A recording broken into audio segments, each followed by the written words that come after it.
بسم اللہ الرحمن الرحیم نحمدہ ونصلی علی رسولہ الکریم اما بعد۔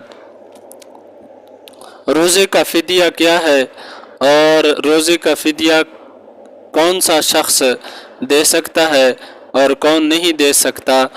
کس کے لیے فدیہ دینا جائز نہیں ہے، تو اس درس میں ہم روزہ کے فدیہ کے جو مسائل ہیں ان کو بیان کریں گے۔ تو پہلا مسئلہ یہ ہے کہ جس مسلمان میں روزہ واجب ہونے کی شرائط تو پائی جائیں لیکن وہ کسی عذر کی وجہ سے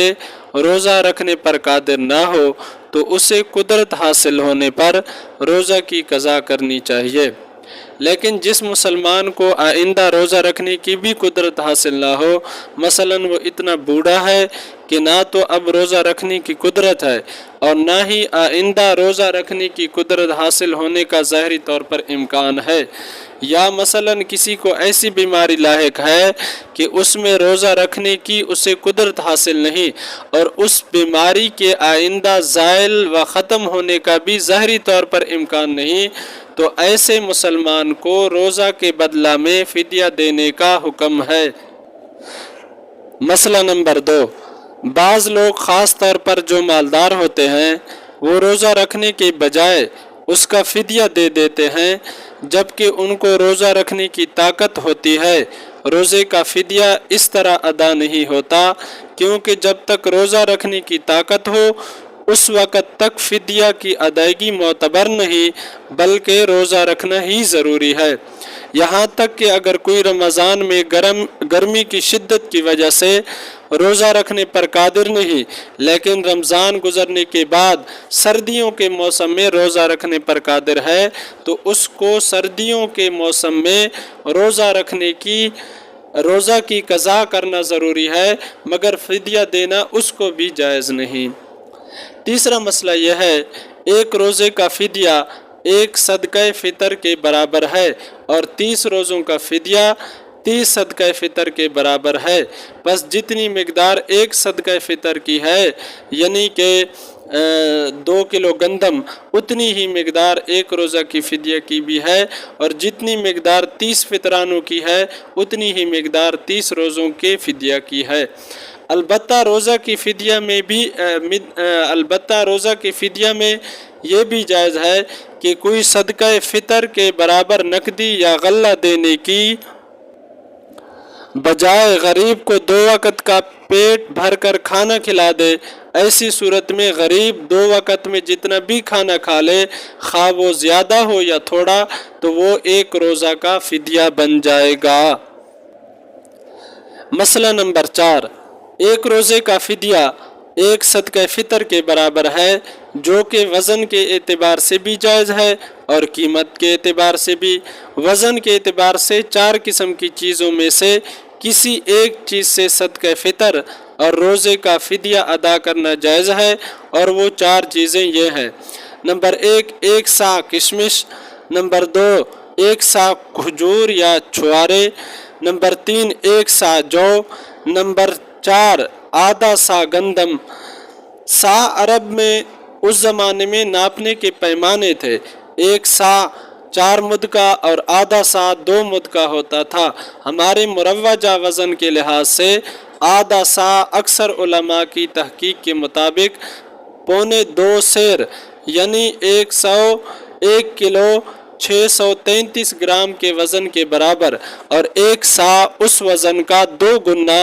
یعنی 3.5 سیر کے وزن کے برابر ہوتا ہے۔ تو اس کا مطلب یہ ہوا کہ 1 صاع جو ہے وہ 3.5 کلو کا ہوتا ہے اور آدھا صاع وہ 2.25 کلو کا ہوتا ہے۔ مسئلہ نمبر 5، جن 4 اشیاء کا ذکر کیا گیا یعنی 1 صاع کشمش یا 1 صاع کھجور و چھوارا یا 1 صاع جو یا آدھا صاع گندم، ان میں سے کسی بھی چیز کو بعینہ ہی یعنی ان میں سے کسی ایک چیز کی قیمت کو ادا کرنا درست ہے اور ان میں سے کسی چیز کی قیمت نقد کی صورت میں ادا کرنا اس لحاظ سے بہتر ہے کہ اس سے غریب و مستحق کی ہر قسم کی ضرورت پوری ہو سکتی ہے۔ مسئلہ نمبر 6، اگر مذکورہ 4 چیزوں میں سے کوئی چیز دینا چاہے تو اس میں خاص وزن کی پابندی ہے، لیکن ان 4 چیزوں کے علاوہ کوئی اور چیز دینا چاہے یا نقد رقم دینا چاہے تو مذکورہ 4 چیزوں میں سے کسی بھی ایک چیز کی مذکورہ وزن کی مالیت کو بنیاد بنایا جائے گا۔ مسئلہ نمبر 6۔ مسئلہ نمبر 7، اگر کوئی شخص 4 چیزوں کے علاوہ کسی اور چیز کے ذریعے فدیہ ادا کرنا چاہے، مثلا چاول، کپڑے یا کسی دوسری ضرورت کی چیز سے، تو یہ بھی جائز ہے، مگر اس کا لحاظ ضروری ہے کہ اتنی مالیت و مقدار کی چیز سے ادا کیا جائے کہ اس کی مقدار پیچھے بیان کردہ چیزوں میں سے کسی ایک چیز کی مالیت کے برابر ہو جائے۔ مسئلہ نمبر 8، اگر کوئی ایک روزے کا فدیہ ایک سے زیادہ غریبوں کو دے تو جائز ہے، اگرچہ افضل یہ ہے کہ ایک روزے کا فدیہ ایک سے زیادہ غریبوں کو نہ دیا جائے، اور ایک شخص کے ایک سے زیادہ روزوں کا فدیہ ایک غریب کو ایک ہی وقت میں دے دینے کے جائز ہونے میں اختلاف ہے، اس لیے احتیاط یہ ہے کہ کئی روزوں کا فدیہ اکٹھا ایک شخص کو ایک وقت میں نہ دے، البتہ اگر کسی نے اس طرح دے دیا تو اس کی ادائیگی درست ہو جائے گی۔ مسئلہ نمبر 9، جب کسی شخص کو روزے کا فدیہ دینا جائز ہو تو اس کو جس طرح یہ جائز ہے کہ وہ ہر دن کے روزے کا فدیہ ساتھ ساتھ دیتا رہے، اسی طرح یہ بھی جائز ہے کہ وہ رمضان المبارک شروع ہونے کے بعد اس مہینے کے آنے والے دنوں کے روزے کا فدیہ دے دے، اور اگر کوئی رمضان کے آخر میں سب روزوں کا ایک وقت میں فدیہ دینا چاہے تو اس کی بھی گنجائش ہے۔ مسئلہ نمبر 10، فدیہ ادا کرنے کے بعد اگر کبھی روزہ رکھنے کی طاقت ہو گئی تو وہ فدیہ اب معتبر نہیں رہے گا بلکہ روزہ رکھنا ہی ضروری ہوگا، اور اس فدیے کا ثواب الگ سے نفلی درجہ میں مل جائے گا۔ مسئلہ نمبر 11، اگر کسی کو تنگ دستی کی وجہ سے فدیہ دینے کی بھی قدرت نہ ہو تو اس کا انتظار کرے، اور مناسب یہ ہے کہ اس وقت تک استغفار کرے۔ مسئلہ نمبر 12، اگر کسی شخص کے ذمہ رمضان کے کچھ روزے باقی تھے اور اس نے ان کی قضا نہیں کی، یہاں تک کہ وہ اتنا بوڑھا ہو گیا یا ایسا بیمار ہو گیا کہ اب اس کو روزہ رکھنے کی طاقت نہیں رہی اور آئندہ بھی روزہ رکھنے کی بظاہر قدرت حاصل ہونے کا امکان نہیں، تو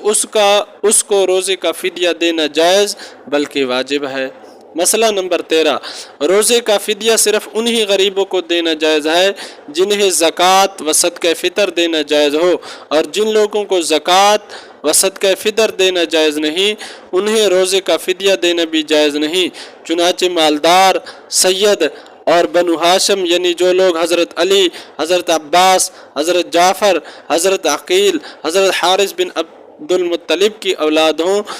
ان لوگوں کو یہ فدیہ دینا جائز نہیں۔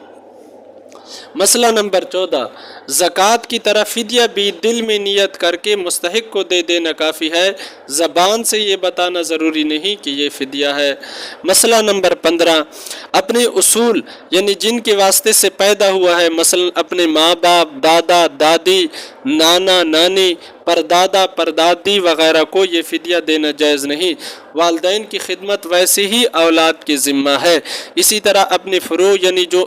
اس کے واسطے سے پیدا ہوئے ہیں، مثلا اولاد، بیٹا بیٹی، پوتا پوتی، تو ان کو بھی فدیہ دینا جائز نہیں۔ اسی طرح شوہر اور بیوی کا ایک دوسرے کو یہ فدیہ دینا جائز نہیں، اس لیے ضرورت مند ہونے کی صورت میں کسی دوسرے طریقے پر ان کی مدد و اعانت کرنی چاہیے۔ مذکورہ افراد کے علاوہ سب رشتہ داروں کو یہ فدیہ دینا جائز ہے، بلکہ وہ زکوٰۃ کے مستحق ہوں، بلکہ ان کو دینے میں دگنا عذاب ہے، ایک ضرورت مند ہونے کے اعتبار سے مدد کرنے کا، دوسرا حسن سلوک کا، چنانچہ اپنے بھائی، بھابھی، بہن، بہنوئی وغیرہ ان سب رشتہ داروں کو اور ان کی اولادوں کو جو ہے فدیہ دینا جائز ہے۔ مسئلہ نمبر 16، اگر کسی شخص کے ذمہ رمضان کے روزے باقی تھے اور وہ ان کو ادا نہیں کر سکا تو فوت ہونے سے پہلے اس کو روزوں کے فدیہ کی وصیت کرنا واجب ہے، لیکن اگر کسی نے وصیت نہیں کی اور وہ فوت ہو گیا تو اس کے وارثوں کے لیے یہ جائز ہے کہ وہ بخوشی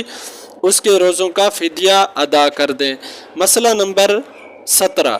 اگر کسی شخص نے گزشتہ کئی سالوں کا فدیہ ادا نہیں کیا تو بھی ادائیگی ضروری ہے، اور جس وقت فدیہ ادا کرے گا اس وقت صدقہ فطر کے برابر غلہ کی مقدار یا ادائیگی کے وقت غلہ کی قیمت کا اعتبار کیا جائے گا۔ تو یہ فدیہ کے اہم مسائل تھے۔ تو خلاصہ اس کا یہ ہوا کہ جو آدمی جو ہے اتنا بوڑھا ہو چکا ہے کہ اس میں اس کو روزہ رکھنے کی طاقت نہیں، یا اور ظاہری امکان بھی ایسے ہی ہے کہ وہ اس کو ٹھیک ہونے کی امید نہیں، اور ایسے ہی وہ بیمار جس کو ڈاکٹر لا علاج قرار دیں اور اس میں روزہ رکھنے کی طاقت نہیں اور آئندہ بھی تندرست ہونے کی امید نہیں، تو وہ آدمی فدیہ دے سکتا ہے۔ تو اگر وہ گندم کے اعتبار سے دینا چاہے تو ہر روزے کے بدلے میں 2 کلو گندم دے گا یا 2 کلو گندم کی قیمت دے گا، اور جو صاحب استطاعت ہوں اور مالدار ہوں تو وہ پھر دوسری کشمش کے اعتبار سے یا کھجوروں کے اعتبار سے اس کا فدیہ ادا کرے گا۔ وآخر دعوانا ان الحمد للہ رب العالمین۔